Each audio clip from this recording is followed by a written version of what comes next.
like to thank you all for joining me here today. I'm here to talk about the historical misrepresentation of the LGBT community in the media.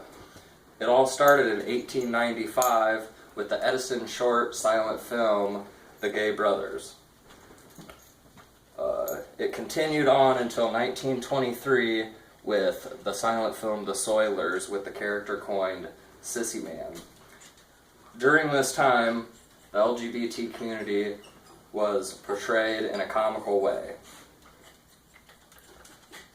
The 1930s brought increased awareness of the LGBT community, and in 1934, the production code was strengthened to reduce the negative portrayals of the LGBT individuals. During this time, in the 1930s and 60s, an increased presence of the Catholic-based morality was seen and led to both positive and negative portrayals of the LGBT community to be largely censored or removed entirely. At this time, many negative contexts still remained, such as in Alfred Hitchcock movies, where the villains were commonly implied to be homosexuals in order to increase their evilness or alienate them from the audience. The news media at this time also didn't help because they commonly portrayed homosexuality as a sickness, perversion, or crime. In 1967, CBC released a news segment about the LGBT community, but it was filled largely with negative stereotypes of gay men. And in 1969, there was a series of violent riots in New York called the Stonewall Riots.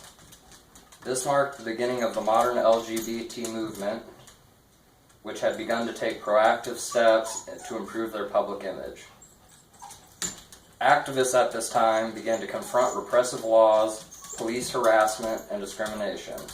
These demands for equal protection began to be viewed as legitimate news, yet the legitimacy of these demands were still in question.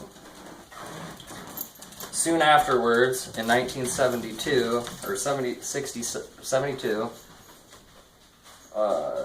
ABC aired a show called That Certain Summer. It portrayed two gay men raising their family, and although it did not show relations between the men, it contained no negative stereotypes. In the 1980s, with the emergence of the AIDS epidemic, news outlets varied on their coverage, portrayal, and acceptance of the LGBT community, implicitly in regard to gay men. The Moral Majority, Coalition for Better TV, and the American Family Association began boycotting any network they believed portrayed homosexuality in a positive light. Media coverage varied during this time, and it was mostly dependent on the location and the nature of the market in that area. For example, the San Francisco Chronicle hired an openly gay writer, while the New York Times refused to write the word gay altogether.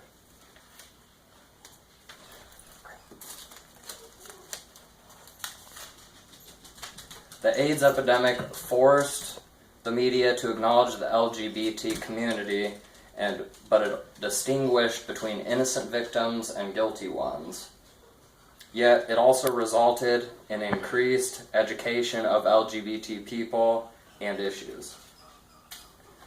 Since the 1990s to the present day, the LGBT community has become more widely accepted, with increased numbers of LGBT individuals in TV and movies, as well as allowing homosexuals to get married with the result of the recent Supreme Court decision.